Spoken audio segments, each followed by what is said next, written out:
Phone also tracked his whereabouts on January 3rd. Locations were traveled at 4:27 on January 3rd to an apartment complex in Abington. Surveillance shows the defendant's Volvo, as well as a male fitting the defendant's appearance, exit a car near the dumpster. He walks to the dumpster carrying a garbage bag. He's leaning, and it appears to be heavy as he has to heft it into the dumpster. He walks to the dumpster with the garbage bag and leaves it. On 4:48, he hit another complex in Abington, and at 5:10 p.m., cell phone shows records at another apartment in Brockton. Video shows a party consistent with his appearance and his Volvo. Again, he discarded items in the dumpster. On January 3rd, that same day, at 1:02 p.m., he did some more Google searches. What happens to hair on a dead body?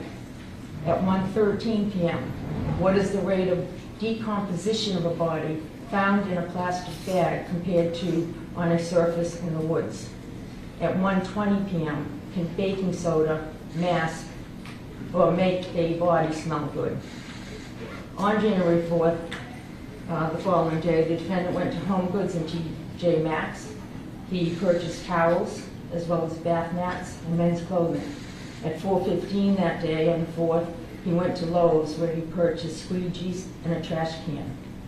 On January 4th, when Cohasset police went to the house on the Well Game Shack, officers observed his Volvo with seats down and a plastic liner in the back of the car. The next day, a view of the Volvo showed his seats folded down, floor mats with some dirt, and the carpet appeared to show fresh vacuum streaks. When asked about the liner, the defendant said he threw it in the trash. Chemists later analyzed the car, and there was present blood in the car. On January 5th, review of the data from the defendant's phone showed his phone traveled at 8 a.m. first to his daycare and then to Swampscott, where his mother resides. The phone traveled to the complex where his mother lives at 9:30 a.m., went for about 5 minutes around the building to the southeast corner. In the southeast corner of that complex is where there was a dumpster. The dumpster was later secured and searched. On January 8th, police and crime scene services searched the house in Cohasset. They found blood in the basement, a knife with the presence of blood. The knife was damaged. A second knife was also found in that basement. In addition, there was heavy-duty large top plastic liners purchased from that Home Depot trip. As part of the investigation, police checked for activity on Ana's credit cards, bags, flights, trains. There was no activity since she was last seen on January 1st. Police also tried to track down what happened to the bags that the defendant was seen throwing in the dumpster earlier. This was over in Abington. These bags and what was in them were already picked up and taken to a location for shredding and to being incinerated. By the time police located that, they were already destroyed. However, investigators did secure and search the dumpsters from defendant's mother's complex in Swampscott. It was searched at a transfer station in Peabody. Investigators recovered 10 trash bags. Inside the trash bags, many of these items contained stains consistent with blood, in fact, a lot. Among the items secured were towels, rags, slippers, tape, Tyvek soup, gloves, cleaning agents, carpets, rugs, hunter boots, Prada purse, a COVID-19 vaccine card in the name of Ana Walshe, a hacksaw, a hatchet, and some cutting shears. The purse and boots were described as what Ana was last seen in.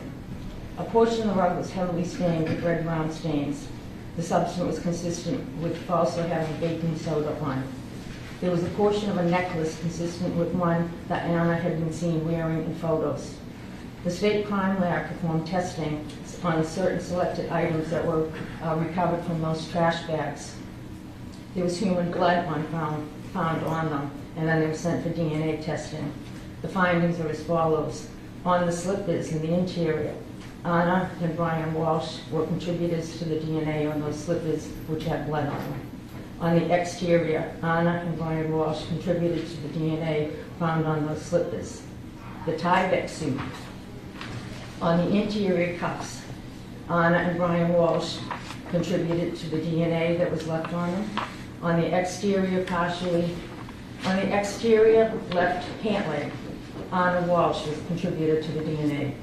On the interior right sleeve, Ana Walsh was a contributor to the DNA that was found on the Tyvek suit. There was tissues which found that Ana Walsh contributed to the DNA. There was one other earlier Google search, which you'll note. On December 27th, defendant Googled, what's the best state to divorce for a man? Rather than divorce, it was believed that Brian Walsh dismembered Ana Walsh and discarded her body. The bags were later discarded in Swampscott and contained Ana's property and the items used to clean up, as well as the DNA that was left behind. The Commonwealth is asking that the defendant be held without bail for the murder of his wife. Thank you, Ms. Peter. You wish to be heard at all? No, Your Honor, thank you. All right. Defendant will be held without bail pending indictment. Do we have a date for probable cause, or Ms. Buellen, have you reserved time for the grand jury? Not at this time, but I will. Your Honor, we have a date of February 7th already for the Mercedes police. Oh, February 9th, I apologize. If we want to put on for status on that day? And that's by Zoom, Your Honor, correct? By Zoom. Yes, Do you thank want a you. status date or probable cause date? Status date is fine. Okay. February 9th for status, please. Thank you. Thank you, Your Honor. So, sir, you're held without bail until February 9th, 2023, for a status date. We're all set. Thank you.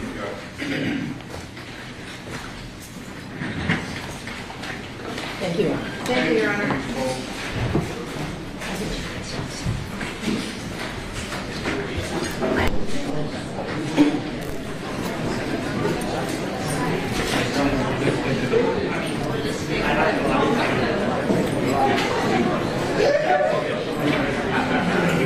Quietly, please.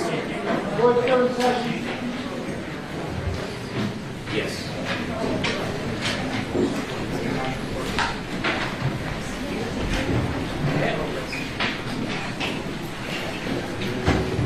Thank you.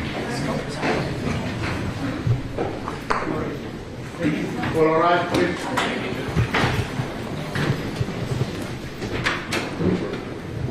All right, thank you. Thank you, Mr.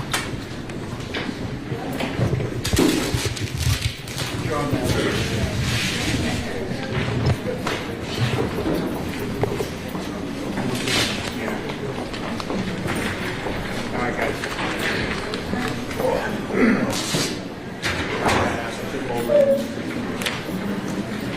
President.